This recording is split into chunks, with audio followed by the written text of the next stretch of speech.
嗨，又见面了，大家好，我是微微。还记不记得上次跟大家讲我对我先生的初印象呢？接着上次的故事，今天想跟大家分享一下我先生是如何对我展开猛烈的追求的。悠悠来啦！还有爸爸和妈妈。上一部片子有说到我对我先生的初印象真的是特别好。那如果说一定要扣分的话，就扣在年龄比我太大了一些，身高比我太矮了一些。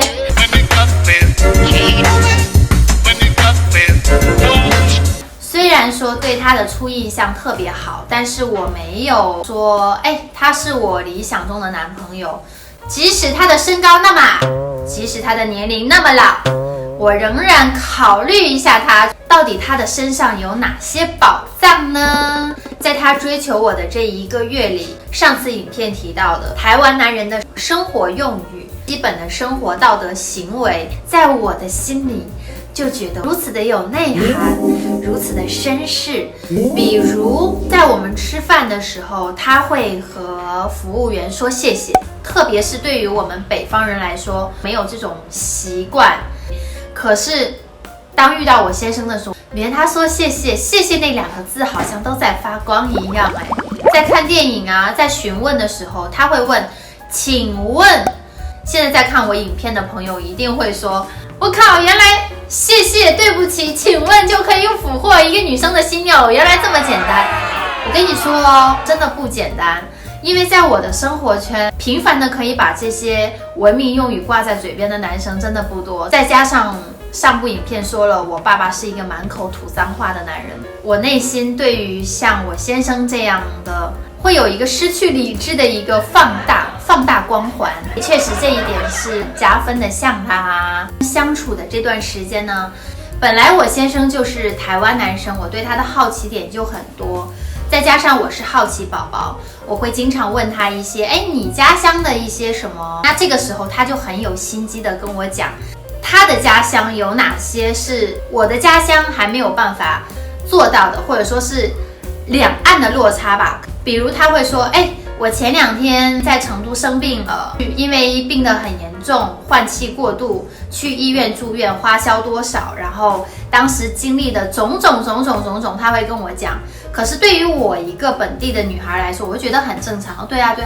可是他会跟我讲他在台湾就诊会有一个怎样的一个经历，包括医师的态度啊，还有就是护士的态度啊，还有花销啊，包括什么是健保啊。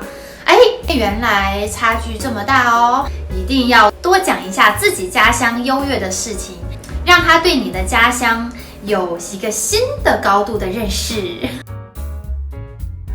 影片下方的留言，很多人会提到大陆女孩有多现实，大陆女孩一定要嫁多金男。因为我们那边啊，生活压力比较大，很多年轻人啊，对于未来都有一种莫名的恐惧感。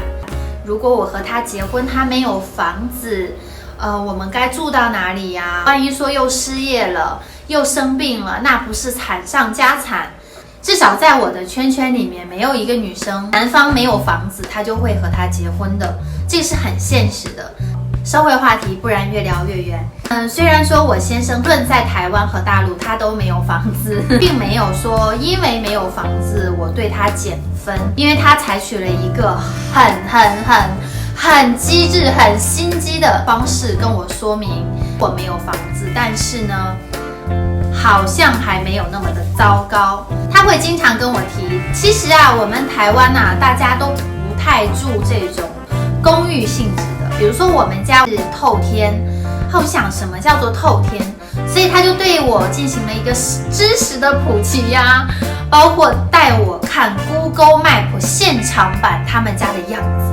我觉得这个真的很心机，而且他当时还跟我更具体的说明，2楼和3楼可以拥有自己的厨房，包括自己的卫浴。对于像我这种女生来说，我觉得OK 啊，其实还是有住的地方，而且楼上楼下其实也互不打扰，跟公寓应该也没有什么差，只是说离老人近一点。但是有老人在，热热闹闹的也蛮好啊。其实是他的很大的一块弱点，把它消失掉了，抹平掉了，是不是很有心机？有朋友可能会问啊，那毕竟是两岸啊，他的家那么远，你不怕他是渣男或者说是骗你的吗？所以我先生这一点真的是让我也觉得大大的加分。偶尔在我们约会的时候呢，他的妈妈会给他打个电话，或者说他会主动的给他妈妈打电话。因为我先生比我大17岁，他父母的年龄比我的爷爷奶奶、外公外婆的年龄还要大，他会很平常的打电话回家询问一下他们的身体状况。对于我来说，在和我约会的时候，很大方的接亲人的电话，这个小小的细节对于女生来说真的很加分，代表他是有家庭责任感的一个男人。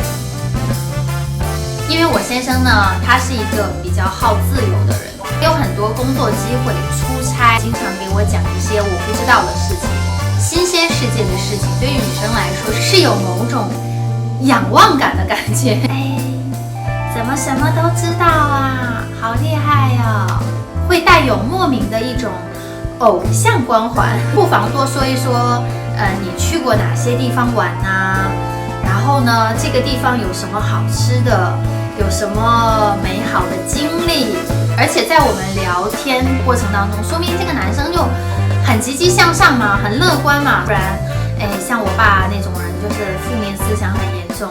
哎，我简直活在我爸爸的阴影里面。到底要提到多少次我爸啊？有没有朋友想问，追求这个女生的时候，我可不可以提我过去的感情？切记，其实不要主动去提。主动提给女生的感觉就是你没有忘记她，请问你来找我干嘛？约饭吗？但是如果女方问啊，你过去谈了几段恋爱呀？不妨酌情一点的去说啊，可以说一下为什么和他分手，原因是什么，不要过度的去吐槽对方，坦诚的回答一些自己的过去情感是加分的，说明你很诚实，也是很积极的一种态度，想面对新的感情。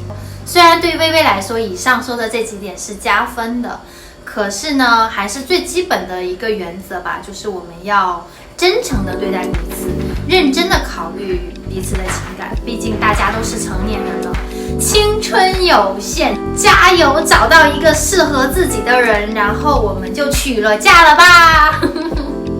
好啦，那么今天跟大家分享的就是我和我先生在朋友之上恋人未满时，他带给我的一些加分项，让我觉得虽然他很老，虽然他很矮，虽然他没有房，虽然他的收入平平，可是呢，我好像觉得我可以和他展开恋情了。下一期我们讲他是如何对我表白的吧，然后成功的一次到位追求到我。大家喜欢微微的记得订阅哦，也希望大家可以多多的点赞和留言，跟微微说一下你们现在是不是也在经历这种两岸的恋情，包括说我有喜欢我的男生或女生了，好吧，那微微期待你们的留言啦，我们下一次影片再见。